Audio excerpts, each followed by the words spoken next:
నాదభారతి సంగీత సభ. నాదభారతి సంగీత సభలో ముందుగా తిరుప్పావై గురించి ఇది ప్రవచనము కాదు, డిస్కోర్స్ కాదు, మాట్లాడతాను అంటే. తిరుప్పావై గురించి మాట్లాడడం యొక్క ఔచిత్యం ఏమిటనంటే తిరుప్పావై కూడా పాటనే, పాటకు సంబంధించింది కాబట్టి ఇక్కడ తప్పకుండా జరగవలసిన కార్యక్రమం. వినే ముందు విశేషము, అందులో ఉన్న తత్వము తెలుసుకుని వింటే, అది తినే ముందు ఈ వంట దేంతో చేశారు, ఎట్లా చేశారు అని తెలుసుకుని తింటే ఎంత రుచిగా ఉంటుందో, పాట వినే ముందు అందులో ఉండే తత్వం తెలుసుకుని వింటే అంత ఆనందంగా ఉంటుంది అన్నది సంకల్పం అని నాకు అనిపిస్తున్నది.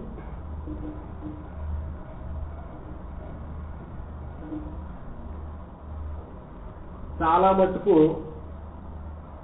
తిరుప్పావై గురించి వినే ఉన్నారు అందరూ. అదే సుఖమారాధ్య సుఖతరమారాధ్యతే విశేషజ్ఞ.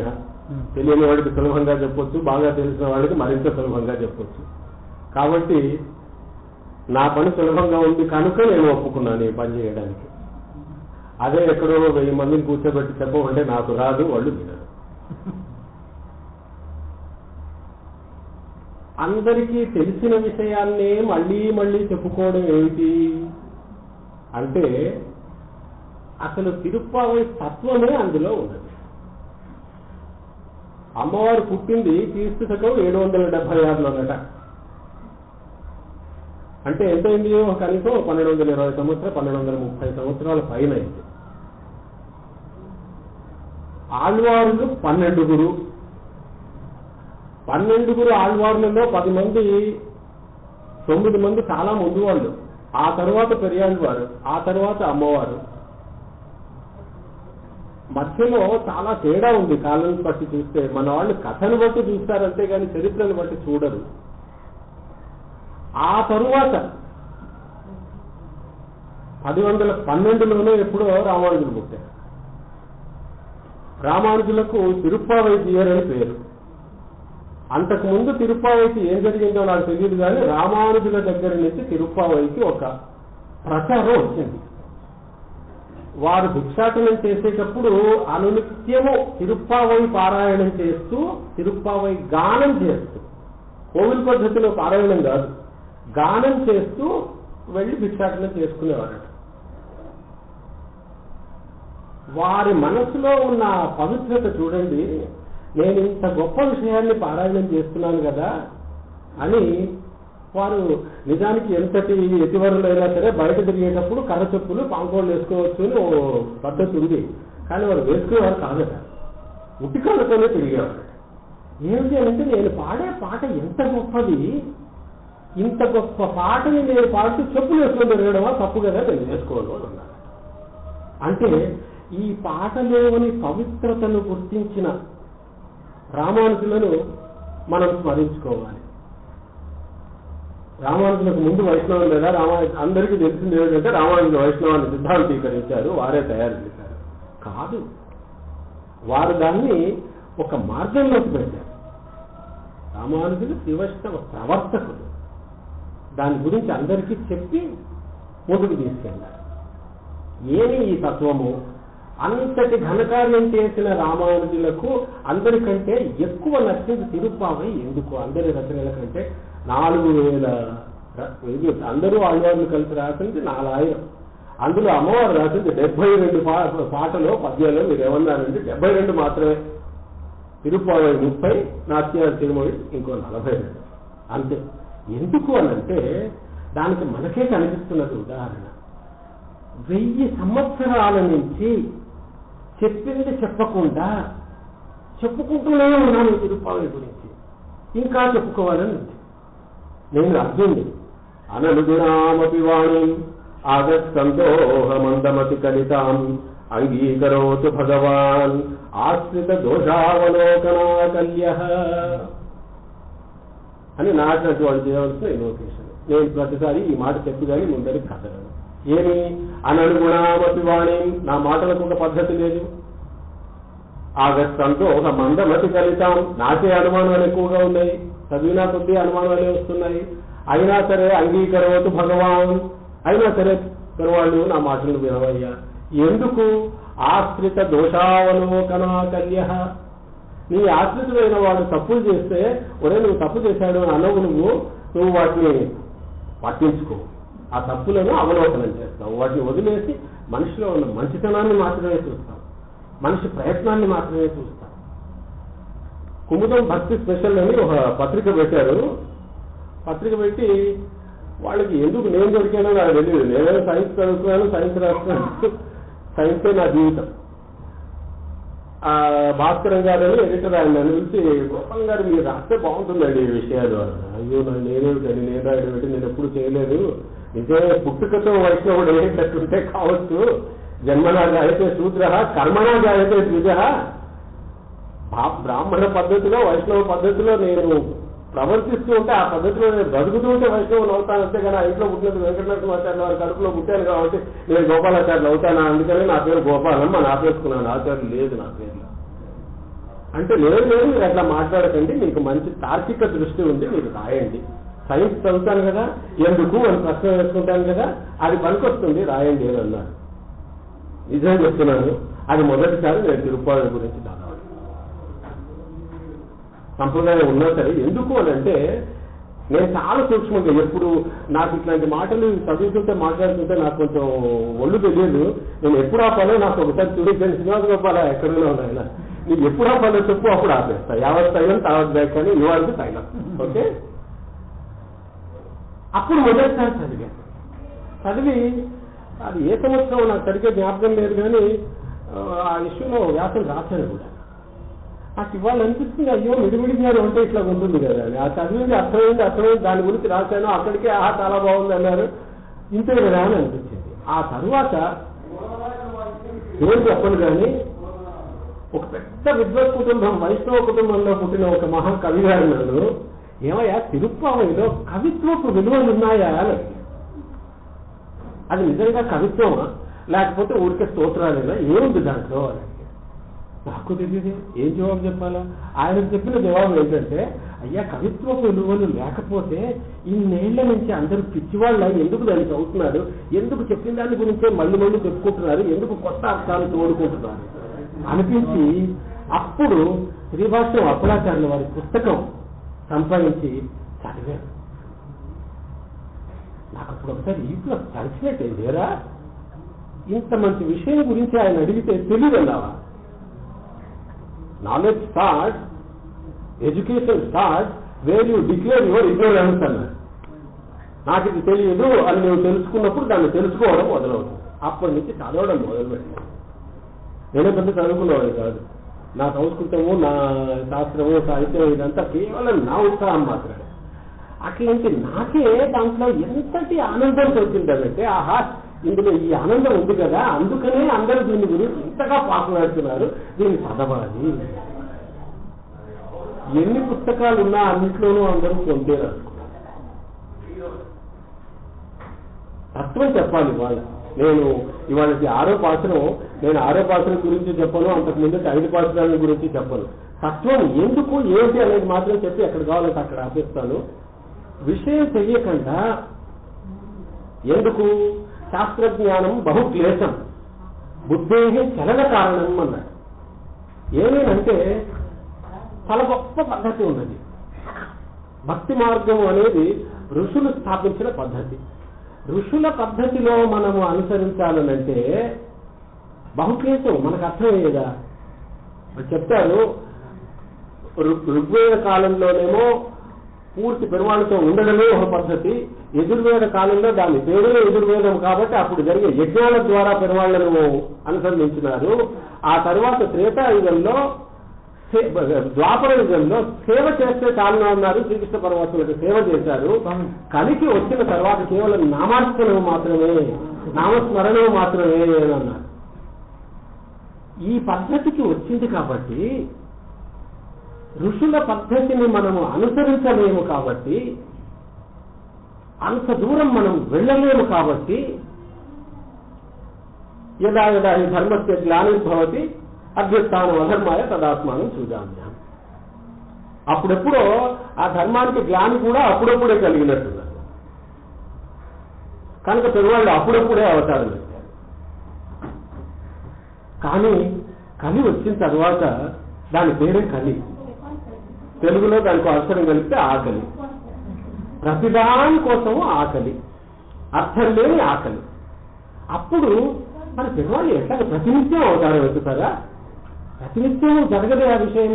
ఏమి మన పద్ధతి అని అంటే అప్పుడు భక్తి మార్గాన్నే మార్చేస్తారు.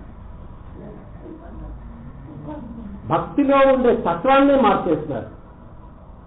పెద్దల చేత మనకు ఎప్పుడో చెప్పించేస్తున్నారు. నేను ఈ విషయాల గురించి ఎక్కడ చెప్పినా సరే ఇదే పద్ధతిలోనే చెప్తూ వస్తున్నాను. ప్రహ్లాదుని చేత మనకు చెప్పించారు. ఆ పద్ధతి ఋషుల పద్ధతిలో చేయగలుగుతావా అంటే అక్కర్లేదు.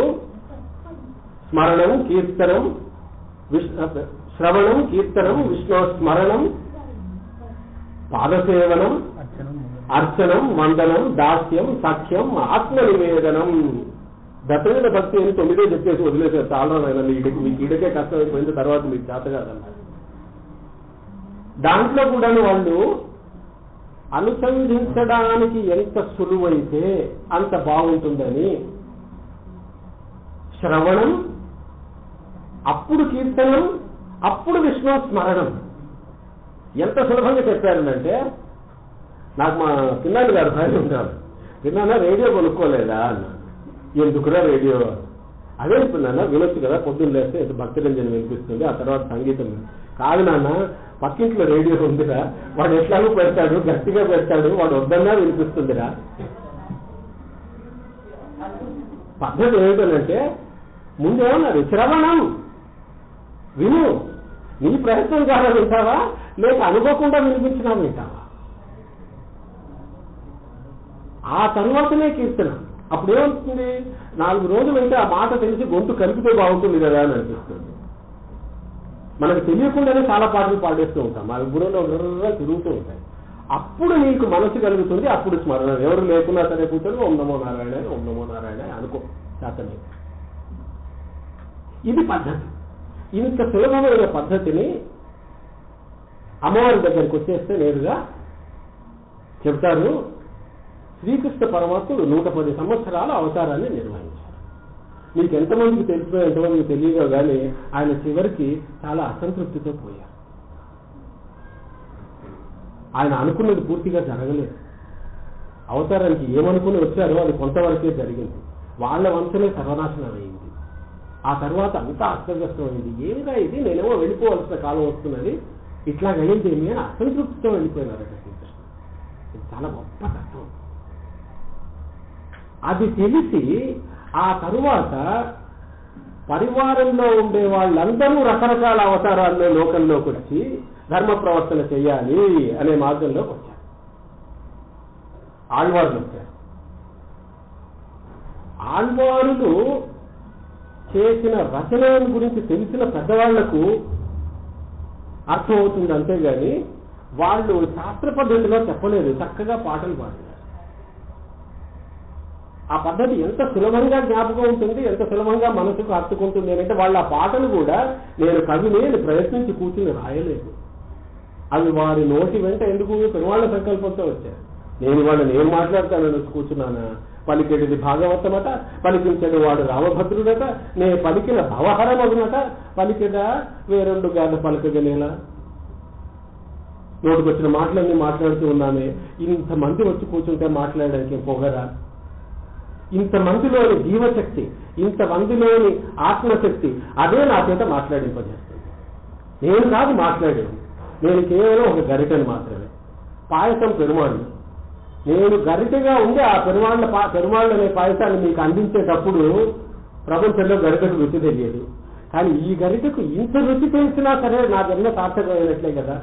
అది ప్రయత్నము. ఈ ప్రయత్నంలో అగ్రగణ్యులు పెద్దవాళ్ళంతా ఉన్నారు. అమ్మవారు కూడా అదే ప్రయత్నంతో వచ్చి ఒక ఆళ్వారు ఇంట్లోనే దిగారు. అమ్మవారి గురించి చెప్తున్నప్పుడు చివరికి ఆ వాయుస్తున్నామంలో కోదై పిరందనూరు అని చెప్తారు, అంతేగాని మిగతా ఎక్కడ చెప్పినా సరే అమ్మవారు ఆవిర్భవించారు, తోండరదు, కనిపించారు, ప్రత్యక్షమయ్యారు అక్కడ తోచినారు అన్న దృష్టిలో చెప్తున్నారు. అంతేగాని అమ్మవారు ఒక తల్లికి పుట్టింది కాదు. అమ్మవారికి తల్లి ఎవరు? తులసిమాల, తులసిమాత, తులసి వనంలో పుట్టారు. తండ్రి ఎవరు? ఆమెనే తులసి, ఆమెకు మళ్ళీ తల్లి తులసి. తండ్రి ఎవరు? పట్టనాథుడు, విష్ణుచిత్తుడు. విష్ణుచిత్తులు ఎట్లాంటి వంశమో చూడండి. అంజుక్కుడి అని అన్నారు వాళ్ళ వంశాన్ని వర్ణిస్తూ. అంజుక్కుడి అని అంటే భయంగా బతుకుతారట. ఏంటి భయం? బతకడానికి భయం కాదు. అయ్యో పెరువాళ్ళకి ఎక్కడ అసౌకర్యం కలుగుతుందో కదా అన్న భయం, పెరువాళ్ళకి ఎక్కడ బాధ కలుగుతుందో కదా అన్న భయం. వారు ఏం చేస్తున్నారు? చదువుకోలేదని కాదు, చదువుకున్నారు. కానీ చదువు కాదు, జ్ఞానయోగం కన్నా కర్మయోగం చాలా సులభమైనది, చాలా బాగుంటుంది. జ్ఞానయోగం అంటే ఎక్కడో ముక్కు కూర్చుని అడవుల్లో కూర్చొని పెరువాళ్ళని ధ్యానించడం, పెరువాళ్ళు ఉన్నారో తెలియదు. ఇక్కడేమి నేరుగా ప్రతినిత్యం పెరువాళ్ళ కైంకర్యం. అందుకని విష్ణుచిత్తులు ఏం చేశారు? గుళ్ళో వేదపారాయణమో అదేదో చేయలేదు, మాలా కైంకర్యం చేశారు. పూదండలు తీర్చి ప్రతిరోజు స్వామికి సమర్పించారు. అట్లా సమర్పిస్తున్న ఇంట్లో మరో పూమాలతో వచ్చింది. తులసి వనంలో మరో పూమాలతో వచ్చింది. ఆ అమ్మాయికి కూడా కోదై, మాల, పూమాల అనే పేరు పెట్టారు. ఆ అమ్మాయ అమ్మవారు సాక్షాత్తు అక్కడ దిగాడు. తండ్రికి తెలుసునో లేదో తెలియదు, చుట్టుపక్కల వాళ్ళకి తెలుసునో లేదో, ఆమెకు తెలుసు ఆమె ఎందుకు వచ్చింది ఇక్కడికి అనేది తెలుసు. కేవలం శ్రీరంగనాథుడు. అయితే ఆ ఊర్లో ఉన్నది శ్రీరంగనాథుడు. నిజానికి నాకు చదువుతున్న కొద్దిగా అర్థమవుతుంది, 1000 సంవత్సరాల నుంచి ఏం చెప్పుకుంటున్నారు తిరుప్పావళి గురించి అని. తిరుప్పావళి గురించి చెప్పాలనుకుంటే మొత్తం భక్తితత్వం గురించి చెప్పాలి, అమ్మవారిని గురించి చెప్పాలి, స్వామివారిని గురించి చెప్పాలి. అట్లా సంవత్సరాలైనా చెప్పుకోవచ్చు. నా అట్లాంటి అల్పుడికి కూడా బహుశా నోట్లోంచి మాటలు ఎంతసేపు అయినా చెప్పుకోవడానికి తీరుతుంది. కానీ సూక్ష్మంగా చెప్పుకోవాలి కాబట్టి ఆ పద్ధతిలోనే నేను ముందుకు వెళ్తాను. అమ్మవారికి కూడా ఆ కర్మయోగము తండ్రి చేసే ఆ పనిలోనే ఆసక్తి కలిగింది. అందరికీ తెలిసిన విషయమే. చూడికి కొడుతాడు. ఒక సభని చేయగలిగిన పని. స్వామికి రేగిపండు ఇవ్వాలా? ఏదో ఒక రేగిపండు ఇస్తే అది ఒగరుగానే చేదుగానే ఉంటే స్వామి కష్టపడిపోతారు కదా, అందుకని మనం తింటూస్తే పోలే అనిపించింది. అందరూ గుర్తుంచుకోవాల్సిన విషయము అమ్మవారిని గురించి. అందరూ ఏమిటంటారంటే నాయక భావము, పెరువాళ్ళు ఒక్కరే నాయకులు, మిగతా వాళ్ళందరూ నాయికలు. అంత సులభంగా అయ్యే పని అది. ఆ నాయికా భావం కావాలనంటే అది అంత సులభంగా అయ్యేది కాదు. విషయం ఏమంటే ఆ భావంలోకి వెళ్ళడానికి మనకు కావలసింది భయం కాదు, భక్తి అవ్యభిచారిణి. భక్తుని గురించి చెబుతూ విష్ణోర్మమత అనన్య మమత, విష్ణోర్మమత ప్రేమ సంగత అన్నారు. మనకి ఈ కాలంలో తెలిసింది ఏంటి తెలుసా? చిన్నపిల్లల దగ్గర నుంచి నేర్పిస్తాము. అటు చేసినామంటే పెరువాళ్ళు కళ్ళు పోగొడతాడు. అయ్యో ఎవరైనా నాన్న వచ్చి కొడుకు కళ్ళు పొడుస్తాడండి, కూతురు కళ్ళు పొడుస్తాడండి. భయం మనకు, అంతే. భక్తి అంటే మనకు తెలిసింది భయం కాదు, భక్తి అని అంటే ప్రేమ. అయ్యో పెరువాళ్ళ మన పెరువాళ్ళే, మన కూడా కాదు, నా పెరువాళ్ళే. ఈ పెరువాళ్ళని నేను నెత్తిలో పెట్టుకోవాలి, ఒళ్ళో పెట్టుకోవాలి, హృదయంలో పెట్టుకోవాలి అని అనుకుంటే అప్పుడు అనన్య మమత ఇంకొకటి తోచదు. విష్ణోర్మమత ప్రేమ సంగత. ప్రేమ ఇక్కడికి వచ్చి ఈ ప్రేమ సిద్ధాంతాన్ని ఆవిష్కరించడానికి పాశ్చాత్యుడు దీన్ని బ్రైడల్ మిస్టిసిజం అన్నాడు. మధుర భక్తి. దశవిధ భక్తిలో నవవిధ భక్తిలో చెబుతూ చివరికి సఖ్యం, దాస్యం, సఖ్యం, ఆత్మనివేదనం. నిన్ను నీవు పెరువాళ్లకు అర్పించుకోవాలి. ఏమా పద్ధతి అని అంటే అక్కడ అమ్మవారు ఈ విషయాన్ని ఆవిష్కరించారు. తిరుప్పావళిలో మొత్తం 30 పాసురాలు, వాటి పద్యాలనండి, శ్లోకాలనండి, మీరు ఏ పాటలు అనుకోండి, ఏమన్నా అనుకోండి. 30లో 3 భాగాలు, 3 పదుల కావు. మొదటి 5 ఒక భాగం, తరువాతి 10 ఒక భాగం, ఆ తరువాతి 15 ఒక భాగం. మొదటి 5 ఏం చెప్పారు? 5 నిమిషాలు చెప్పుకోవచ్చు, దాన్ని అర్థం చేసుకోవడానికి 5 సంవత్సరాలైనా సరిపోదు. మొదటి 5 పూర్తి 2 చేతులు కలిపితే చప్పట్లైనట్టు పూర్తి ఒకవైపు పెరుమాళ్ళ యొక్క లక్షణాలను చెబుతూనే అదే 5 యువతల వైపు మనకు కావాల్సింది ఏంటి అన్నది కూడా చెప్పి వదిలేశారు అమ్మవారు. ఎందుకు చెప్పాను కదా, సంగీతం వినే ముందు అది ఏమిటో తెలుసుకుని వింటే బాగుంటుందని. అట్లాగే ఈ వ్రతం చేసే ముందు ఆ వ్రతం ఏమిటి తెలుసుకొని చేస్తే బాగుంటుంది అనేది అమ్మవారి సంకల్పం ఉంటుంది. పెరుమాళ్ళు 5 రూపాల్లో ఉంటారు. పర, వ్యూహ, విభవ, అర్చ, అంతర్యామి స్వరూపాలు. పరావతారం అంటే పరవాసుదేవులు ఉంటే సాక్షాత్తు శ్రీవైకుంఠంలో ఉండే శ్రీ మహావిష్ణువు. ఆ లెవెల్ని అందుకోవడం అందరికీ సాధ్యమయ్యేదేనా? నిత్యసూరులు ఎవరో కొంతమంది మాత్రమే అక్కడికి వెళ్ళాలి. పెరుమాళ్ళకు కూడా తెలిసి సంగతి. ఆయన ఎట్లాగా భక్త సులభుడు. మనం కనుక పెరుమాళ్ళని నిత్యము ధ్యానిస్తే ఆయన మనకు రుణపడిపోతాడు. వీడేంటబ్బా రోజు మన పైన చెప్తున్నారు, మనం వినకపోతే ఎట్లాగా అని అనుకుంటాడు. అంతమంది పెరుమాళ్ళు కాబట్టి ఆయన ఏం చేశాడు, వ్యూహ అవతారాల్లో కొంచెం కిందకి దిగొచ్చాడు. వాటిలో వ్యూహావతారాన్ని గురించి వర్ణన చెబుతూ చివరికి క్షీరసాగర శయనుడి గురించి చెప్పారు. ప్రద్యుమ్నుడు, అనిరుద్ధుడు, వ్యూహవాసుదేవులు, వీళ్ళతో పాటు క్షీరసాగర శయనులు కూడా వ్యూహ అవతారంలో ఉన్నారు. పర, వ్యూహ. తరువాత విభవావతారం. విభవావతారము అని అంటే అవసరం వచ్చినప్పుడు అవసరానికి సంబంధించి ఒక రూపాన్ని ఏర్పరచుకొని పెరుమాళ్ళు అప్పటికప్పుడు వచ్చి ఆ సమస్యను అప్పటికప్పుడు తొలగించి వెళ్ళిపోతారు. మళ్ళీ దొరకదు. ఇన్స్టెంట్ కాఫీ వేసుకున్నాము, తాగేస్తాము. ఆ తర్వాత కాఫీ పొడి లేదు, కాఫీ లేదు, ఎక్కడ పోయిందో కలిసిపోయింది. పర్పస్ మాత్రం తీరింది, జరగవలసిన కృష్ణ మాత్రం తీరింది. ఆ తర్వాత పాఠశాల గురించి ఒక్కొక్కదాన్ని చెబుతూ ఉంటే అది చెప్పేవాడికి ఆనందం, వినేవాడికి తప్పకుండా ఆనందంగా ఉంటుంది. మొట్టమొదటి పాసురంలో నారాయణనే నమస్తే పరెత్తరువా చెప్పేశారు. ఎవరు పర ఇవ్వాల్సింది? ఎవరు? నారాయణనే. ఇంకొక ఆల్టర్నేటివ్ లేదు.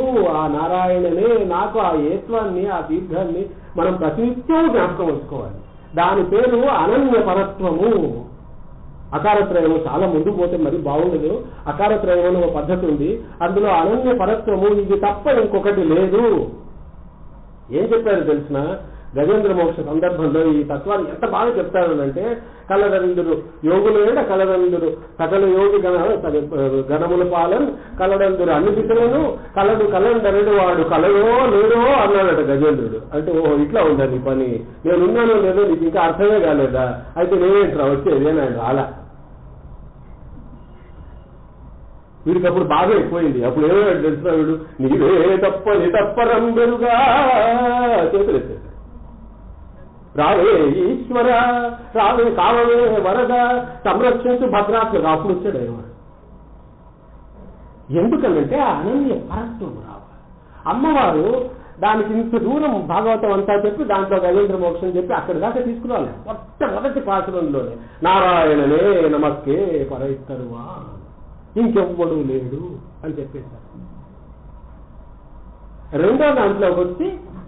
రెండో పాత్రలో వచ్చి ఎవరిని మనం చేసే పద్ధతి ఏమిటి అని చెబుతూ అందులో ఎవరిని గురించి పాడవలే అని చెప్తూ అక్కడ శేషసాయిని గురించి చెప్పారు. ఆ తర్వాతకి వచ్చి దానివల్ల ఏం జరుగుతుంది అని అంటే అప్పుడు ఓంగి ఉలగలంతా ఉత్తమం ఏర్పాడు విభవావతారం గురించి చెప్పారు. 4వ పాత్రంలోకి వచ్చి అంతర్యామి అయిన వరుణ, అక్కడ నిజంగా ప్రార్థించింది వరుణుడిని కాదు. వరుణుడు అంటే ఎవరు? వరుణుడు కూడా పెరుమాళ్ళ యొక్క అంశమే. వర్షాలు కురవాలి.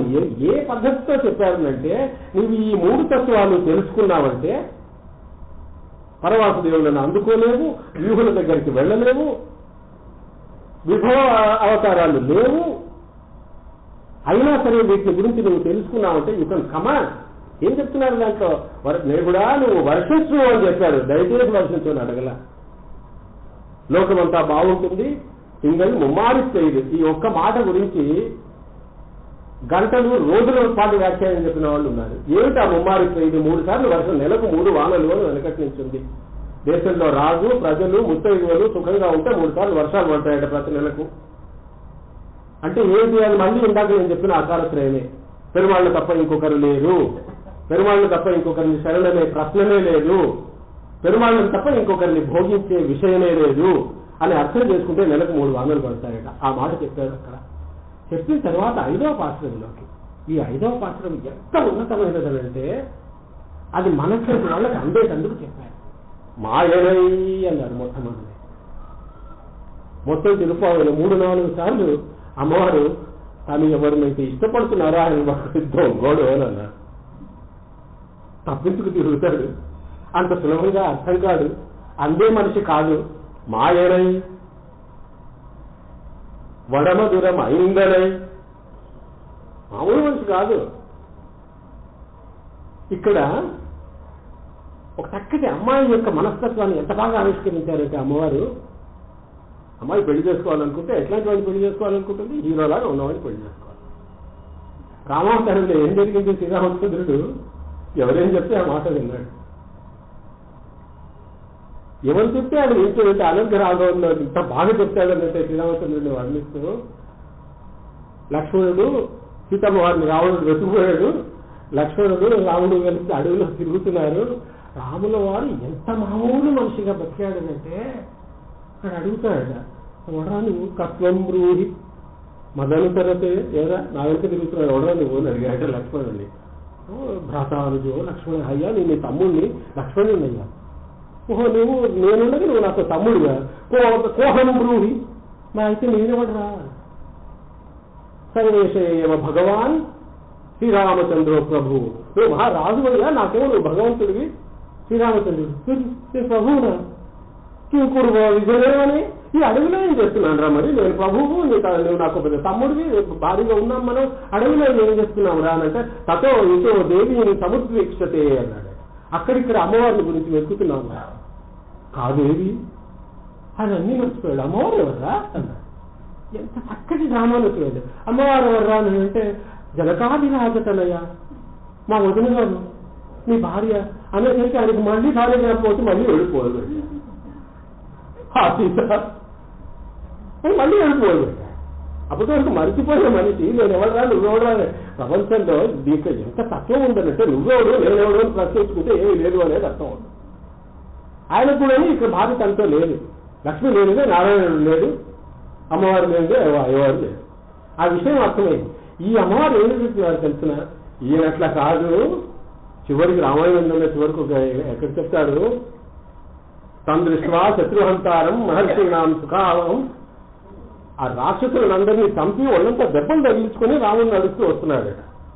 మహర్షులను కాపాడడం కోసం మహర్షులను కష్టపెట్టే రాక్షసులను చంపి ఈయన దెబ్బలు తగిలించుకొని వస్తుంటే, తన దృష్ట్యా శత్రుహంతారం మహర్షిణాం సుఖావహం, మహర్షులకు సుఖం కలిగించి ఆ వీరలను బహువు హృష్టా వైదేహి. అప్పుడా నా బొమ్మ కూడా పైన అని రాననుకున్నాడు. ఏదో ఊరికి వాళ్ళు వీళ్ళు చెప్తే ఎందుకో ఆయన లీలావిగ్రహుడు కాబట్టి ఎందుకో అట్లా ఉన్నాడు. కానీ ఈయన ఇక్కడ ఏంటి అమ్మవారు వడమధుర మహింకరం, నిజంగా అధికారాన్ని చేజిక్కించుకున్నవాడు అని చెప్పి అందులో పెరుమాళ్ళ యొక్క వశత్వాన్ని చెప్పింది అమ్మవారు. దామోదరనై అన్నమాట వాడు. మొత్తం 30 పాసురాలలో ఎక్కడెక్కడ స్వామిని ఏ పేరుతో సంబోధించినారు అనే దాని మీద స్టడీ చేస్తే కనుక ఒక 500 పేజీల పుస్తకం రాయొచ్చు. దామోదరుడు అని అంటే అర్థం చెప్పుకుంటే రోటితో కడుపును కట్టించుకున్నవాడు. పోతన ఈ విషయాన్ని ఎంత బాగా వర్ణిస్తాడనంటే, ఎవరికీ చిక్కని వాడు అమ్మకు చిక్కినాడు. అమ్మకే కదా చిక్కాల్సింది, ఇంకెవరికి చిక్తాం? భార్యకు కూడా చిక్కదు, ఎవరు చాలా చిక్కడు దొరకడు. అమ్మ చెప్పింది, రంగనాథుల వారి కడుపు మీద ఇంకా వాసనలు ఉన్నాయట. మరి చెక్కింది కృష్ణుడైతే, ఈమెనేమో వీళ్ళు ఉంటున్న నవధర్మీపురము వెల్లిపుత్తూరులో ఉండేది వటపత్రశాయి అయితే, రంగనాథ స్వామికి వాసన ఏమిటి అని అంటే, సంగీత సభలోకి వెళ్ళాలి కాబట్టి ఒక్క మాట చెప్పిన అధిక ప్రసంగాన్ని ముగిస్తాను. రంగనాథుడే అని ఒక కీర్తన చెప్పారు త్యాగరాజస్వామి వారు. చెప్పి దాంట్లో ఎవరో లేరు అంతా ఆయనే అనేది పాట పాడతాము, చాలా బాగుంది, వింటాము, శ్రీరాగం బాగా కుదిరింది అని అనుకుంటాము. అక్కడ గా అనే స్వరం సరిగ్గానే పట్టాడు, రీ తప్పిపోతే కనుక మరో రాగం అవుతుంది, అది అని అన్ని అనుకుంటాం. కానీ భావంలోని అదేమండి 16,000 స్త్రీలకు ప్రాణనాథుడితడే రంగనాథుడా అంటే కృష్ణుడే. ఆ తర్వాత మాటలో ఎక్కడికో వెళ్ళిపోయి ఒక యుగంలోకి మరో యుగంలోకి వెళ్ళిపోయి పరశురామ గర్వమెల్ల భంగపరచినాడే. బాగానే ఉంది. మనలో కలిసిన వారికి అది ఇస్తాడు చివరికి వచ్చి ప్రహ్లాద వరుగుడే అని అంటాడు. భక్తుడికి తత్వం అర్థమైన వాడికి అందులో తేడా లేదు, అందరూ ఒకరే. అమ్మవారు ఈ విషయాన్ని ఆవిష్కరించడానికి ఓపిక ఉంటే మరోసారి ఒక సందర్భాన్ని ఏర్పాటు చేసుకుని మరింత ముందుకు వెళదాము. ప్రతి విషయానికి వాచ్యార్థము, వ్యంగ్యార్థము, గూఢార్థము అని 3 అర్థాలు ఉంటాయి. అమ్మవారు తిరుప్పావై ఏం చెప్పినారు అదంటే ఏమి అంటే అది కేవలం కాత్యాయన వ్రతము. అమ్మాయిలో అందమైన, బలిష్ఠుడైన, ధనవంతుడైన, ఆరోగ్యవంతుడైన మొగుడు రావాలని చేసే వ్రతము. వ్రతం ఎందుకు అని చెప్పారు, చేస్తే ఏమొస్తుంది అని చెప్పారు అని చెప్పి చివరికి అందరినీ ఒక్కరే ఏకస్వాద రఘుని జీతం మంచి పదార్థం ఒక్కడే తినకూడదు కాబట్టి మరింతమందిని తీసుకుని వెళ్ళారు. వెళ్ళి అక్కడికి వెళ్ళి స్వామివారిని లేపారు. ఏమి వ్రతం మధ్యలో ఆగింది, స్వామి వచ్చి పడుకున్నాడు, ఆయన లేస్తే వ్రతం ముందుకు సాగుతుంది. స్నానం చేసినట్టు ఎక్కడా చెప్పలేదండి తిరుప్పావైలో, వ్రతం చేసినట్టు ఎక్కడా చెప్పలేదండి. పరస్తర్వాన్ ఆ వాయిద్యం ఇచ్చినట్టు ఎక్కడా చెప్పలేదు. ఆంధ్రప్రదేశ్లో కూడా ఇప్పటికీ వెళ్ళి తప్పట గుళ్ళు అని ఒక వాయిద్యాన్ని ఎర్ర పెట్టుకుని కొడుతూ పాడతారు. ఈ ప్రాంతంలో కొద్దిగా తక్కువ కానీ రాయలసీమలో తప్పటి గుళ్ళు అంటారు, ఉత్తరాంధ్రకి వెళ్తే ఉరుములు అని అంటారు. పరయ్యన్ అంటే అది, కానీ పరవాసుదేవుడు పరయ్యన్ అది అందుకోవాలంటే మనము ముందు అర్చావతారాన్ని, ఆ తర్వాత విభావతారం, ఈ అంచులన్నీ దాటి పైకి వెళ్ళాలి అని అన్నారు. తిరుప్పావైలో మనకు తోచేది వాక్యార్థంగా ఒక వ్రతము, ఒక కథ, అమ్మాయిలు వాళ్ళు నందుని ఇంటికి వెళ్ళడము, అందరిని నిద్రలేపడము, ఆ తర్వాత పాల క్షీరాన్నము నెయ్యి మోసేతుడు దాకా కారడము, అంతైన తర్వాత అయ్యా దొరికింది కదా అనుకోవడం, అమ్మవారికి వయ్యం శివపదం బొమ్మ అని నమస్కారం పెట్టి రావడం. కానీ ఇందులో ఒక వ్యంగ్యార్థము, అన్యాపదేశము అని అన్నారు. అన్యాపదేశము అని అంటే చెప్పేది ఒకటైతే చాలా మంది వచ్చారు అని అన్నారు అనుకోండి. చాలా మంది వచ్చారు అంటే మేడం గారికి ఏమో ఒక చోటు సరిపోవట్లేదేమో, మరిన్ని కుర్చీలు వేయాలేమో అని తోస్తుంది. నాకంటే వాడికేమో నేను మాట్లాడుతుంటే కూడా ఇంతమంది వస్తారా అని తెలుస్తుంది. అన్యాపదేశం అంటే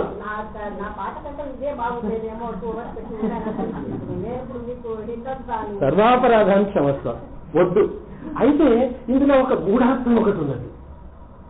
అది ఏమి కాదు, అది వాక్యార్థం అయితే వ్యంగ్యార్థం ఎక్కడ కనిపిస్తున్నది అని అంటే ఇందులో చాలా మంది పెద్దలు చెప్తున్నారు. ఆచార్యులు అంతేవాసి, అమ్మవారు మనకు ఆచార్యుడై మనల్ని పరతత్వం వైపుకి ఎట్లా తీసుకెళ్తున్నారు. పర అనేది వాయిద్యం అయితే ఇక్కడ పరతత్వం అయింది. ఇంకా అది అన్యాపదేశము కాదు, స్వాపదేశము కాకుండా అనుభవానికి అమ్మలు ఏమన్నారు, పామాలై పూమాలై చూడి కొడుతాల్ పాడి కొడుతాள். చూడి కొడుతాళ్ళంటే పువ్వుల దండలను తను వేసుకుని ఆ బాగున్నాయి, నేను బాగున్నాను, నేనే కదా పెరుమాళ దగ్గరికి వెళ్ళాల్సింది, వెళ్ళిన తర్వాత నాకే కదా ఇస్తాడు ఈ దండలు అని అనుకుని వేసుకుని ఇచ్చారు. ఆమె భూమి సహజ గంధము, భూమి వర్షాలు వస్తే మంచి వాసన వస్తుంది చూడండి, భూమిలో వాసన ఉంది. ఆ వాసన పెరుమాళ్ళకి తెలిసిందట. ఈయన విష్ణుచిత్తులు ఏమా నువ్వు వేసుకోవడం ఏంటమ్మా పెరుమాళ్ళకి దండలు అని అంటే, ఈయన వేసుకోకుండా వెళ్ళి ఇస్తే ఆయన ఏమైనా ఈరోజు దండలు బాగలేదా అన్నట్టు పెరుమాళ్ళు. ఏంటంటే ఎప్పటికీ మంచి వాసన వచ్చేది, ఇవాళ రాలేదయ్యా. అట్లాంటి తత్వంలోకి తీసుకొచ్చి ఆ గూఢార్థంలోకి, స్వాపదేశంలోకి ఎక్కడ వెళ్ళారు. పాడేటప్పుడు కూడా పువ్వులను ఎట్లాగైతే ఆమె అనుభవించి స్వామికి ఇచ్చిందో, ఈ పాటలను కూడా ఆమె తాను ముందు మానసికంగా అనుభవించి తన మనసులో ఆ పాటలను ఆహా ఇంత మంచి భావం పలికింది కదా, బాగుంది, అయితే ఇప్పుడు వేరే వాళ్ళకి చెప్పొచ్చు అన్న పద్ధతిలో తీసుకెళ్లి చెప్పింది.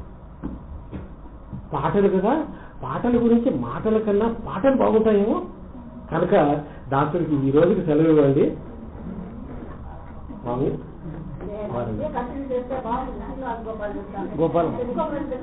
అందరూ కలిసి ఒక్కసారి చేద్దాం, ఆ పని కూడా చేద్దాము, నాకేమీ అభ్యంతరం లేదు.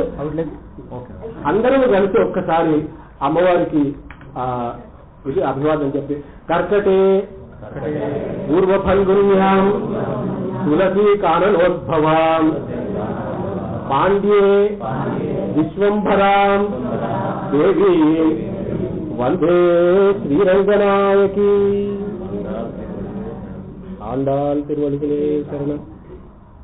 సర్వాపరాధాన్ని క్షమస్వ.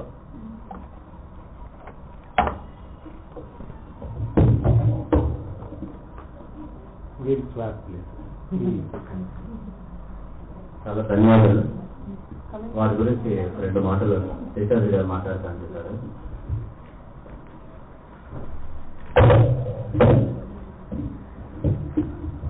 మరి కొద్దిసేపట్లో శ్రీమతి దేవని నరసింహ గారి స్పెషల్ తిరుపతి సంస్థ జాతర జరుగుతుంది.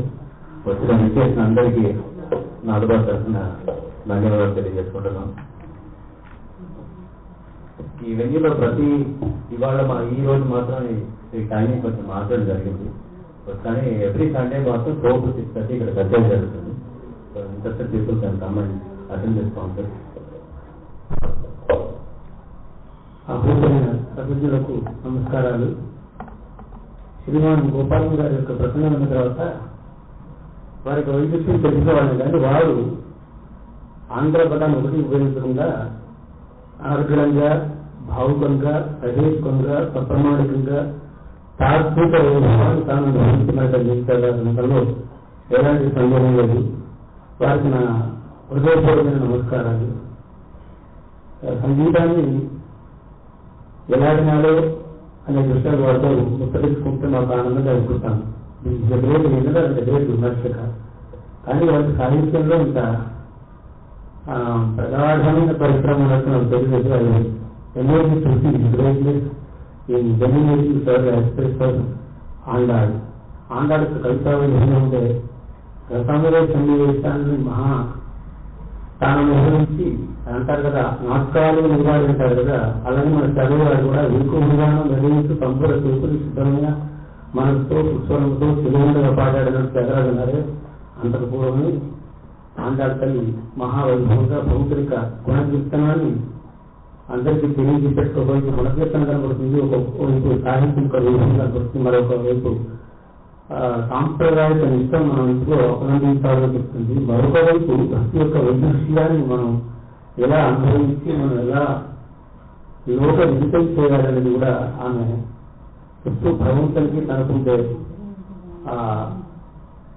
సాంపత్తిక వైభవాన్ని మహా రసతుల్యంగా తన యొక్క పాఠంలో పాడుతుంది. నేను ఈ భాషణ వారి ఉపన్యాసాలు అలాగే ఎన్సీఎస్ కృష్ణమాచార్య గారి ఉపన్యాసాలు ఉన్నాను.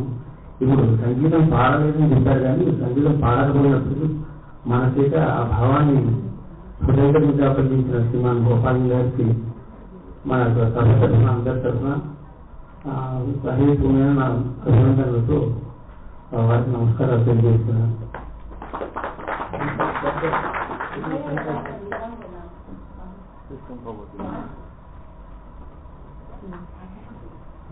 సరే